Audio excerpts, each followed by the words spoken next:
명절 잘 보내셨습니까? 계속해서 우리는 사도행전 보고 있습니다. 사도행전에 중심되는 인물은 바울입니다. 바울은 안디옥 교회의 파송을 받아서 세 차례에 걸쳐서 아시아와 유럽에서 선교를 했고, 그리고 네 번째는 로마로 이송되어 가는, 그래서 로마에 가서 재판을 기다리는 장면까지가 나와 있습니다. 오늘 본문에 보시면 19장 21절에 이 일이 있은 후에라고 되어 있는데, 이 일이 있은 후에라는 것은 그 19장 앞에 있는 부분 1절에서 20절까지 내용을 말하고 있습니다. 바울은 세 번에 걸쳐서 전도 여행을 했는데, 안디옥 교회의 파송을 받아서 지금의 터키 지역, 띠르키에, 그러니까 소아시아라고 불리우는, 그 당시에 아시아라고 불리는 지역에서 복음을 전거했습니다. 복음을 전거하고 나서 바울은 다시 안디옥 교회에 가서 선교 보고를 했습니다. 파송한 교회에 자기의 사역에 대해서 잘 설명하고 보고한 것입니다. 1차 전도 여행 기간 중에 바울과 함께 갔던 일행은 바나바와 그리고 마가 요한 같은 사람이었는데, 마가 요한은 중간에 힘들다고 돌아가 버렸습니다. 그래서 선교 보고를 끝난 다음에 2차 전도 여행을 갈 때 바울은 마가 요한은 데리고 갈 수 없다. 선교하다가 중간에 도망갔으니까 그렇게 중도에서 사역을 포기한 사람을 나는 못 데리고 가겠다. 그래서 바나바가 그러면 자기가 마가 요한을 데리고 구브로 지역으로 전도하러 가겠다고 그렇게 했습니다. 그래서 2차 전도 여행 때는 바울과 바나바는 헤어지고 바울은 신라를 데리고 그렇게 가게 됩니다. 디모데가 그 일행에 포함되기도 하고 그렇게 했죠. 2차 전도 여행은 1차 전도 여행 때 복음을 전했던 지역이 믿음 안에 잘 서 있는지, 교회들이 굳건한지를 살펴보는 식으로 진행됩니다. 바울은 한 곳에서 지속적으로 목회한 목회자가 아니고 선교사였기 때문에 복음이 필요한 여러 곳을 다니면서 순회하는 순회 전도자였습니다. 그래서 1차 전도 때 복음을 전했던 지역에 가서 복음을 전하는데 성령께서 아시아에서 복음 전하는 것을 막았습니다. 일이 잘 안 풀리고 복음의 문이 열리지 않는 것입니다. 그래서 바울이 기도하다가 환상 중에 아시아에 있지 말고 마케도니아로 건너와서 우리를 도우라. 마케도니아는 지금의 그리스 지역입니다. 그래서 바울은 하나님의 인도하심이 있는 줄 생각하고 배를 타고 바다를 건너서 마케도니아로 가는데, 마케도니아 지역 첫 성이 빌립보입니다. 18장에서 빌립보에서 복음 전하고 하는 게 나오죠. 그리고 빌립보, 고린도, 데살로니가 이런 지역에서 바울은 복음을 전가하게 됐습니다. 그러니까 1차 전도 여행에 했던 지역을 반복해서 갔는데 하나님이 바울 일행을 다른 곳으로 이끄신 것입니다. 그래서 바울은 아시아에서 복음을 전하고 유럽으로 가서 복음을 전하게 되었습니다. 역시 유럽에서 복음을 다 전한 다음에 다시 바울은 안디옥에 가서 선교 보고를 합니다. 자기를 파송한 교회니까 우리가 원래는 아시아 지역에 복음을 전했는데 성령께서 우리를 유럽으로 이끄셔서 유럽에서 복음을 전했습니다. 그리고 보고가 끝난 다음에 다시 3차 전도여행 가는 것이 18장 23절입니다. 18장 22절 23절 보면은 안디옥으로 내려가서, 이게 이제 2차 전도여행 마치고요, 23절 얼마 있다가 떠나, 이게 3차 전도여행입니다. 안디옥 가서 보고하고 얼마 있다가 떠나서 다시 2차 전도여행 때 복음을 전한 지역을 갑니다. 아시아와 유럽을 가는 거죠. 그래서 아시아에는 에베소에 갔는데, 에베소는 터키에 있는 곳입니다. 요한계시록에 나오는 소아시아 7교회 중에 한 교회죠. 거기는 아템이라고 하는 다이아나, 영어로 다이아나라고 하는 달의 여신을 섬기는 도시입니다. 큰 신전이 있었고 사제들이 있고, 그 달의 여신을 숭배하기 위해서 여러 지역에서부터 사람들이 순례하러 오고, 그 사람들 때문에 관광업, 또 그 사람들에게 그 달의 여신 아테미의 조그마한 신상을 만들어서 파는, 우상을 제조하는 사람들, 그리고 그 신상을 자기 집에 제단을 차릴 수 있도록, 우상의 제단, 감실이라는데 그 제단을 만들어서 파는 사람들이 장사를 많이 하고 있는 그런 지역이었습니다. 바울이 에베소에 가보니까 에베소에 제자들이 있는데 예수를 믿는다고 하는데 조금 뭔가 부족한 점이 있어 보였어요. 그래서 대화를 해보니까 이 사람들이 예수를 믿는데 성령을 받지 않는 것 같았어요. 그래서 물어봤어요. 여러분들 믿으실 때 성령 받았느냐고. 이 사람들이 우리는 성령은 들어본 적이 없는데 예수를 믿는데요. 그래서 바울이 또 물어봅니다. 아니 성령을 안 받으셨다면 세례는 무슨 세례를 받았습니까? 이러니까 요한의 이름으로 회개 세례를 받았다고 그렇게 말했습니다. 바울은 그들이 요한의 복음을 알고 예수님께서 말씀하신 성령 세례라든지 이런 걸 알지 못하는 걸 깨달았습니다. 그래서 그들에게 요한은 회개 세례를 베풀었고 여러분 예수 이름으로 세례받고 성령을 받으셔야 된다고. 그분들이 그럼 우리가 예수 이름으로 세례받겠다고. 그리고 바울의 안수해서 성령을 받게 됩니다. 여기서 바울은 예수 믿는 것의 출발 혹은 완전한 그리스도인도도 시작할 때 무엇이 필요한가를 요약하고 있는 것입니다. 그것은 회개하고 예수 믿는 것으로 충만하지 않고 성령 받고 세례받아야 된다. 회개하고 예수 믿었으면 성령을 받고 세례를 받아야 된다.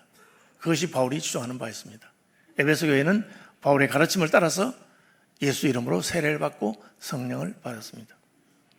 이것이 완성이란 말이 아니고 온전한 출발입니다. 우리 아기를 낳으면 만삭에 대해서 제대로 낳을 수 있고 또 혹은 아기를 조산하기도 합니다. 조산하면 애가 너무 약하면 인큐베이터에 넣어서 키우기도 하고 그렇게 하는 거죠. 바울이 생각할 때 정상적으로 출생하려면 우리가 회개하고 예수 믿는 것으로 충분하지 않고 세례받아야 되고 성령을 받아야 된다. 그렇게 가르친 것입니다. 안디옥 교회는 성령 받고는 바울의 가르침을 따라서 살기 시작했습니다. 바울은 에베소 교인들은 에베소에서 2년간 하나님의 말씀을 날마다 가르쳤는데 두란노 서원에서 2년 동안 날마다 하나님의 말씀을 가르쳤습니다.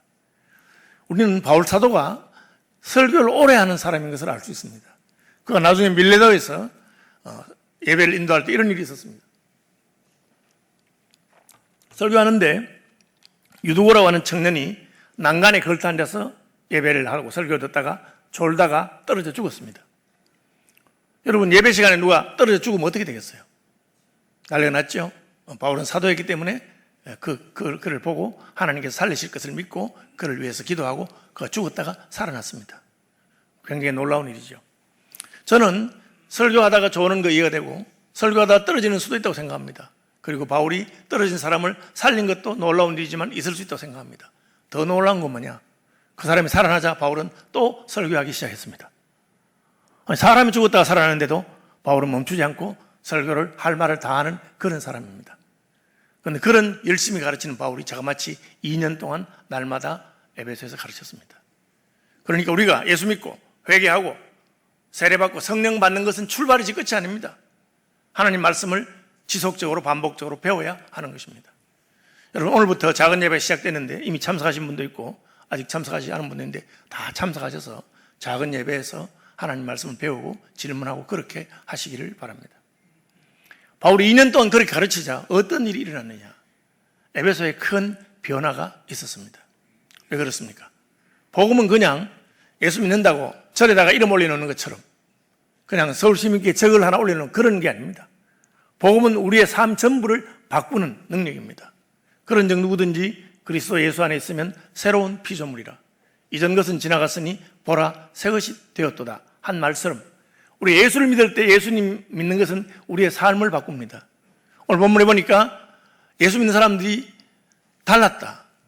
그들은 마술하던 사람이 예수를 믿고는 그들이 마술하는 책, 마술하는 비법을 적은 책을 다 불에 태웠는데 그것을 만약 태우지 않고 돈으로 바꿨으면 은 5만이 되었다. 그렇게 합니다. 오늘날 은 5만이 정확한 가치는 알 수 없지만 이것이 달란트라면 어마어마한 분량이고요. 드라크마라고 해도 큰 돈입니다. 어쨌든 은 5만, 오늘날로 말하면 수억 혹은 수십억치 되는 책을 다 불태웠어요. 우리 생각에 이거 아까운데 그냥 팔지 왜 태웠습니까? 마술하는 것은 하나님이 기뻐하는 일이 아니기 때문입니다. 그것은 사람을 속이는 것이기 때문에 아무리 수익이 많다 하더라도 예수 믿는 사람으로서 내가 예수 믿었으니까 전에 마술하던 것을 다 불태운 겁니다. 저희 교단의 선배 목사님 가운데 집이 술도가 하던 분이 있었습니다.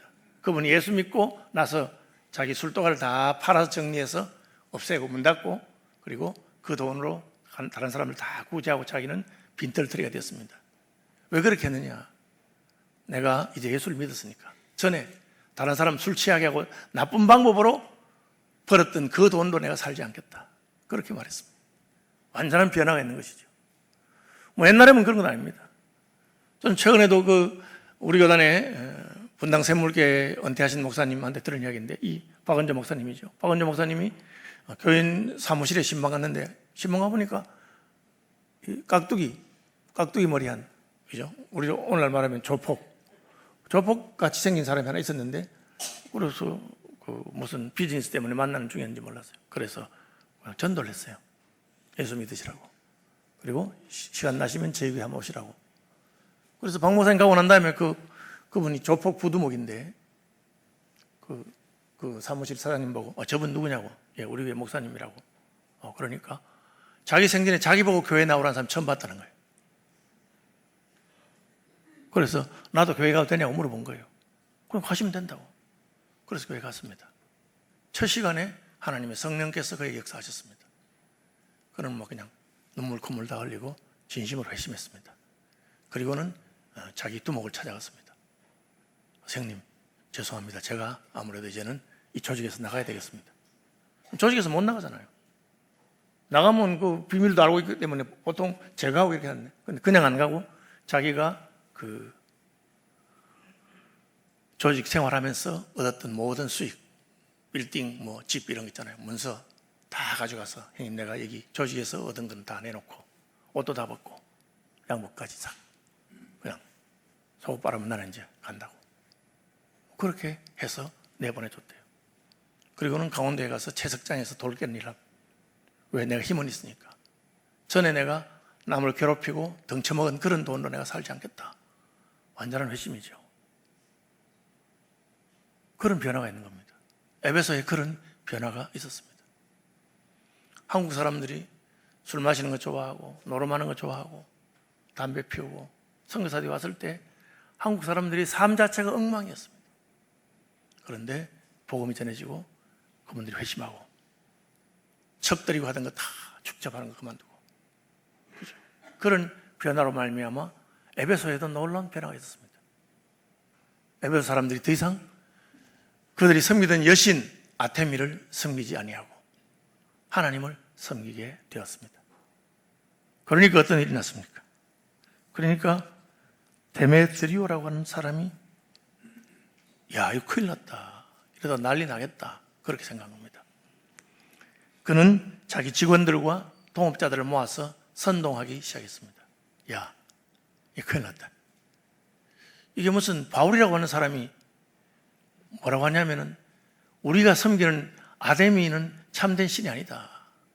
사람의 손으로 만든 신이 어떻게 참된 신이겠느냐. 여러분, 우리는 오늘 생각할 때 이 말이 너무 맞는 말이잖아요. 하나님이 우리를 만드셨지 우리가 만든 걸 무슨 신이라고 섬기겠습니까? 그러나 옛날에 그렇지 않았습니다. 금신상을 크게 만들어 놓고 와, 하나님이다. 금과 은으로 빛나게 만들었으니까 얼마나 아름다우냐. 그걸 신으로 섬기던 그런 시절이 있었습니다. 바울은 그게 무슨 하나님이냐. 사람의 손으로 만든 것이 어떻게 하나님이 되겠느냐. 하나님이 우리를 만드셨고 우리가 그분을 섬겨야 된다. 그 바울의 가르침이 에베소 도시를 흔들기 시작했습니다. 그러니까 이런 이상한 말을 해서 우리 장사를 망친 놈이 있는데 이거 되겠는가? 그렇게. 지금 바울은 에베소에서 복음을 전하는 것을 이제 마무리하고 다른 곳으로 가려고 합니다. 1절에 보시면, 21절 보시면 마게도냐와 아가야를 거쳐 예루살렘에 가기로 작정하여 이르되 내가 거기 갔다가 후에 로마도 보아야 하리라. 이게 뭐냐? 바울이 처음에 소아시아에서 복음을 전하다가 2차 전도행에 또 방문했는데 성령께서 그를 마케도냐로 이끌었습니다. 그때부터 바울은 그냥 내가 되는 대로 복음을 전하는 게 아니고 하나님은 다른 계획이 계시는구나 하는 걸 알았습니다. 그 계획이 뭡니까? 하나님은 로마 전역에 복음이 전거되고 땅끝까지 복음이 전거되는 겁니다. 2차 전도 여행 때 바울은 그걸 깨달았고요.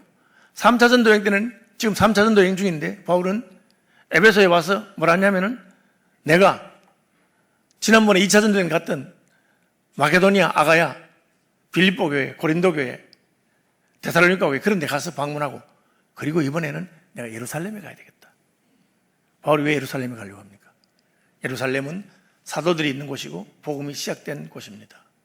바울은 전도하면서 자기의 전도한 내용을 자기를 파송한 안디옥 교회와 늘 소통할 뿐 아니라 이제는 예루살렘에 가서 자기가 전도하는 것에 대해서 대화하기를 원했습니다. 왜요? 그래야 함께 복음을 전하고 협력할 수 있기 때문에 그렇습니다.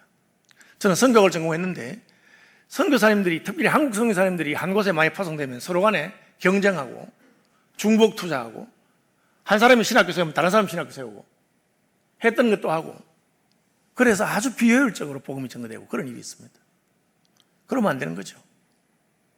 바울은 자기가 이방인에게 전도하는 것에 대해서 예루살렘 교회가 동의해 주길 바라고, 또 이방인 교회, 마게도니아 교회가 예루살렘에 흉년이 들어서 기근이 있는데 거기에 구제해 주길 바라고, 교회끼리 서로 소통하고 교통하면서 하나님의 그림을 따라서 세계 전도 전략을 세우기를 원한 것입니다. 그래서 그는 에베소에 있지만 내가 이제 마게도니아 아가야를 거쳐서 예루살렘에 갈 거다. 그리고 예루살렘에서는 로마로 보내주기를 바란다. 그런 생각을 하고 있는 것입니다. 오늘 저녁부터 로잔 포라 그래서 네 번째 로잔 선교대회가 열립니다. 이 로잔은 1974년 스위스 로잔에서 미국의 빌리그레암 목사와 영국의 존 스토트 목사가 이 세계 선교를 위해서 복음주의권의 사역자들이 중복 투자하지 말고 전략을 나누고 협력하는 것이 필요하겠다고 하는 선교 전략을 위한 컨퍼런스를 시작한 것입니다. 그래서 다양한 주제들을 가지고 우리가 복음 전도와 사회적인 책임은 어떤 관계가 있는가? 저희 교회도 장애인 사역 같은 거 하잖아요. 교회가 왜 그런 장애인 사역을 할까? 왜 전도만 하면 안 되는가?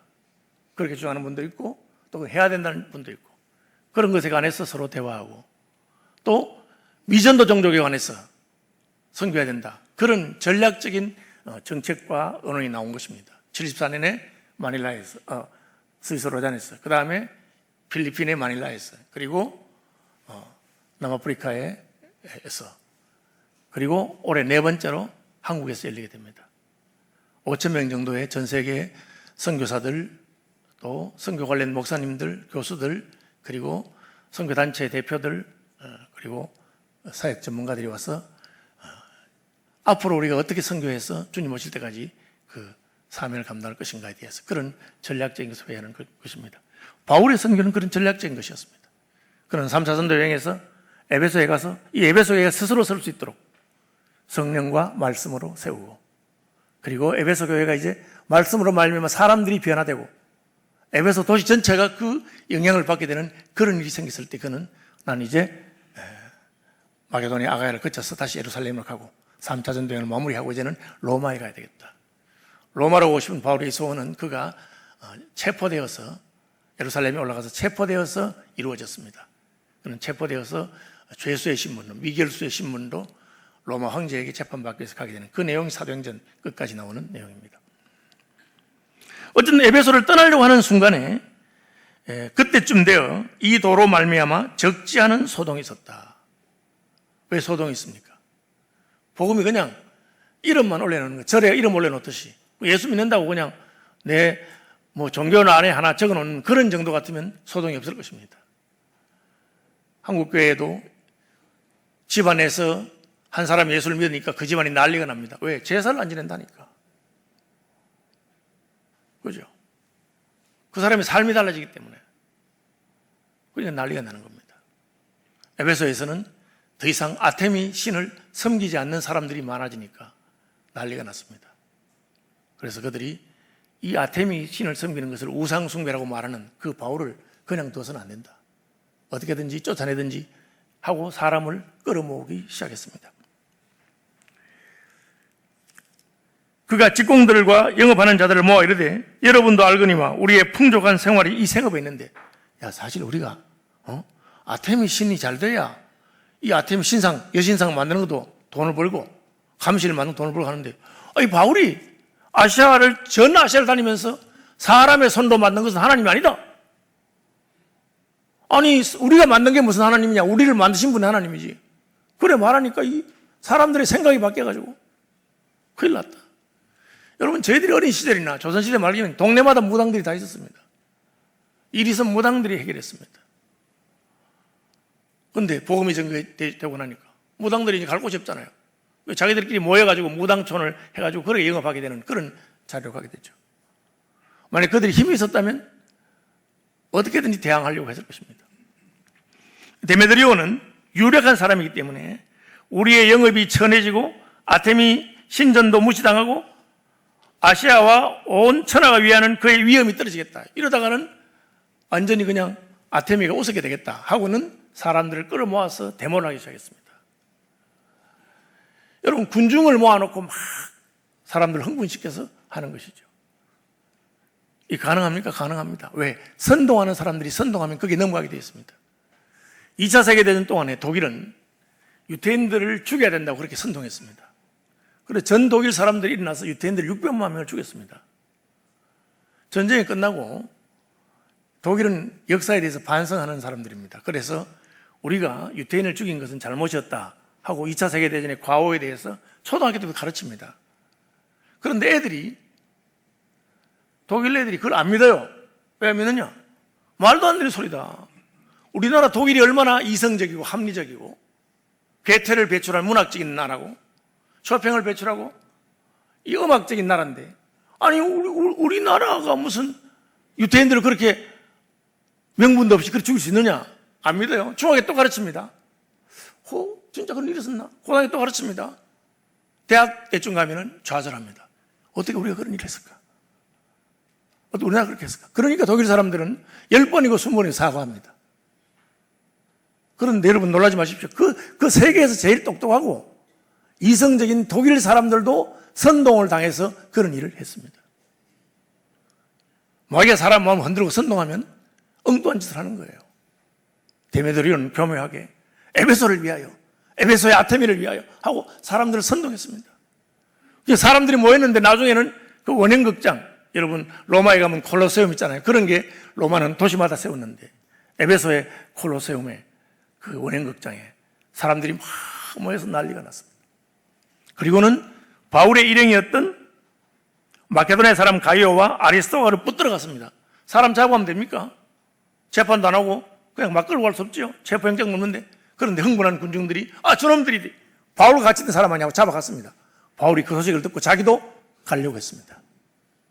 자기도 거기 가서 그들을 위해서 변명하고 내가 증거하는 것을 변명하려고 했습니다. 그런데 형제들이 다 말렸습니다. 지금 흥분해가지고 말로 설득이 안 됩니다. 바울은 자기가 믿는 도리에 대해서 얼마든지 누구 앞에서 떳떳하게 설명할 수 있었습니다. 듣지 않으려고 하는 사람에게는 설명해도 소용이 없죠. 심지어 관리들 가운데서 이 소식을 듣고 절대 바울 보고 그 연극장에 가지 말아야 해라. 가면 난리가 난다. 그렇게. 왜? 흥분한 사람들이 막 흥분해서 어떤 짓을 할지 모르기 때문에. 여러분, 중국에 홍위병의 난이 났을 때 자기 아버지, 어머니를 때리고 선생님들을 죽이고, 최근에 어떤 사람은 자기가 소년 홍위병으로 자기 선생님 8명을 죽였다고 자기가. 있을 수가 있는 일입니까? 그런데 선동되고 흥분하면 좌우를 분간하지 못하고 그런 짓을 할 수 있습니다. 사탄은 에베소가 복음으로 변화되는 것을 보기 싫어했기 때문에 그렇게 한 것입니다. 한국 기독교도 한국을 변화시킨 건세사의 중요한 역할을 했습니다.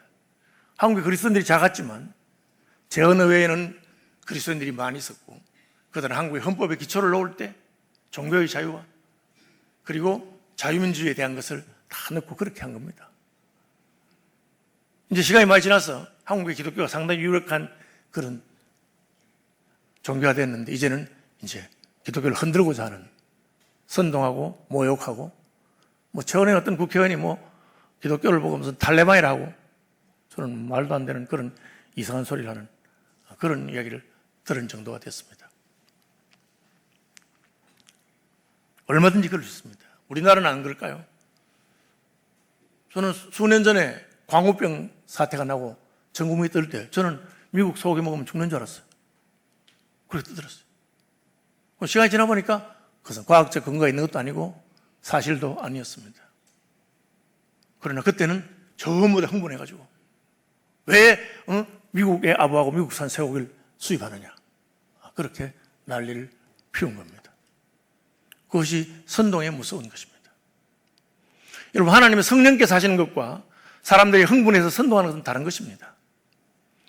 저는 저희 교회가 무슨 분리개척하거나 큰일 있을 때 무슨 헌금 잘 내게 하는 목사 불러가지고 막 집회하고 그 자리에서 작정하고 그렇게 안 했습니다.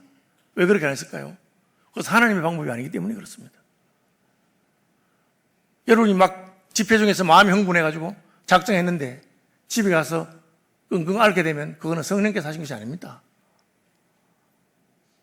내가 그때 흥분해서 한 거죠.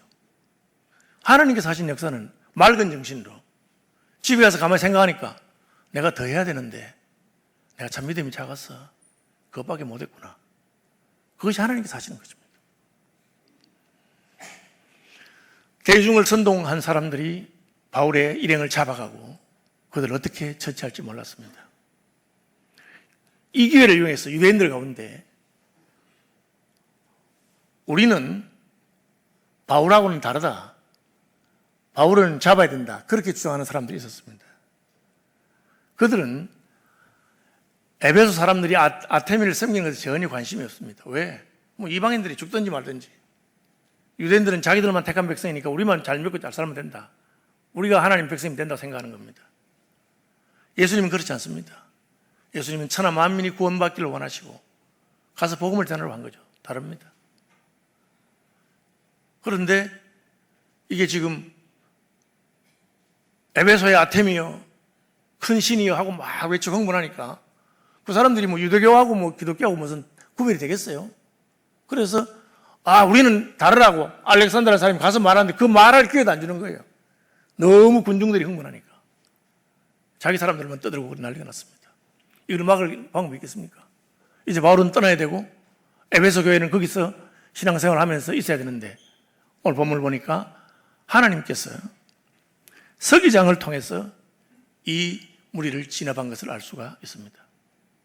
서기장이 35절에 무리를 진정시키고 이르되 에베소 사람들아, 에베소 시가 큰 아테미와 제우스에게서 내려온 우상의 신전지기가 된 줄을 누가 알지 못하겠냐. 이 무슨 말이냐? 아니 너가 에베소가 아테미 섬기는 거 다 안다. 왜 다 아는 소리를 자꾸 떠드냐 이 말이에요. 마치 너희들이 나는 사람이다, 나는 대한민국 사람이다 떠드는 거 똑같다는 거예요. 그거 모르는 놈 어딨노? 왜 떠들어? 너희들이 아테미 섬기는 거 다 알고 있다. 섬기라 그냥. 왜 떠들어? 그렇게 막은 겁니다. 대단히 지혜로운 사람이고 그는 관리로서 그의 직책을 이용해서 백성들을 눌렀습니다. 여러분, 관리라고 해서 다 백성들을 그렇게 바른 길로 인도하는 것은 아닙니다. 어떤 사람은 백성들이 떠들면 그 소리에 묻혀가지고 그 사람들이 아부하는 사람도 있습니다. 우리는 예수님이 십자가에 못 박힐 때 빌라도나 헤롯이 군중의 소리에 밀려가지고 예수님이 아무 죄가 없는 걸 알지만 십자가에 못 박은 것을 알고 있습니다. 잘못된 지도자가 있을 때는 그런 일이 일어납니다. 그런데 내막은 알 수 없지만 에베소의 관리들 가운데는 바울을 보고 피하라고 하는 사람도 있었고 서기장은 무리들을 조용히 시키면서 왜 이렇게 떠드느냐? 아니 바울이 무슨 잘못했으면 데메드리오 네가 지금 선동한 사람인데 너 고발해라. 잘못을 지적해서 고발하면 법과 질서를 따라서 판단할 것이다. 여기서 우리는 신약 성경이 권세 잡은 자들은 하나님의 교회를 보호하고 질서를 지키도록 두었다고 그렇게 말하는 것을 알 수 있습니다. 우리는 세속의 권력과 하나님의 권력이 다른 것을 압니다. 그러나 세속의 권력이 하나님의 권력을 보호할 수 있도록 한국의 처음 헌법이 만들어질 때 신앙의 자유와 그리고 성경적인 가치관과 윤리관을 따라서 세워진 것을 알 수 있습니다. 그전에는 축처받은 시대였지만 새로운 헌법은 일부 일처제의 기준을 한다든지 군대 안에서도 군목이 있어서 군인들의 신앙을 할 수 있다는 그런 제도들과 기초를 넣은 것입니다. 그때 한국의 그리스도인이 작았지만 어쨌든 에베소에서는 많은 사람들이 모여서 바울을 잡아 죽이려 하고 에베소 교회를 흔들려고 했는데 하나님께서 에베소의 관리들과 서기장을 통해서 그 소요를 중단시킨 것을 알 수가 있습니다. 교회가 권세 잡은 자들을 위해서 기도해야 될 유격이 있고 신약성경은 그것을 가르치고 있습니다. 우리는 대통령을 위해서, 국회의원들을 위해서, 시장과 구청장과 나라를 다스리는 사람들을 위해서 기도할 필요가 있습니다. 그들이 중립적으로 그들이 바른 자리에 서서 백성들의 신앙을 보호하고 종교의 자유를 지켜줘야 할 것입니다. 그렇지 않으면 어떤 일이 나는지 모릅니다. 우리는 지금 이슬람 국가들 가운데서 백성의 신앙을 보호하기는커녕 억울하게 피해를 당해도 정부가 전혀 도움이 되지 않는 그런 나라들을 알고 있습니다. 인도 같은 경우에는 여성들이 폭행을 당해도 법원이 그걸 제대로 보호해주지 않는 것을 알고 있습니다. 에베소에서 서기장을 통한 이 소요의 진정 사태를 통해서 하나님께서는 바울이 마음껏 다음 선교지로 갈 수 있도록 하셨습니다. 우리는 복음을 통해서 우리나라와 민족이 바른 길을 갈 수 있도록 국회의원들이 제대로 된 법을 제정하고 나라가 신앙의 자유를 보호하는 방향으로 나아갈 수 있도록 그렇게 할 수 있습니다. 교회는 정치와 아무 관계없다 생각하지 마시고 여러분들 앞으로도 투표할 때마다 기도하고 참 하나님의 마음이 아픈 자들이 많이 세워져야 그 한 사람의 영향력이 큰 것을 알 수가 있습니다.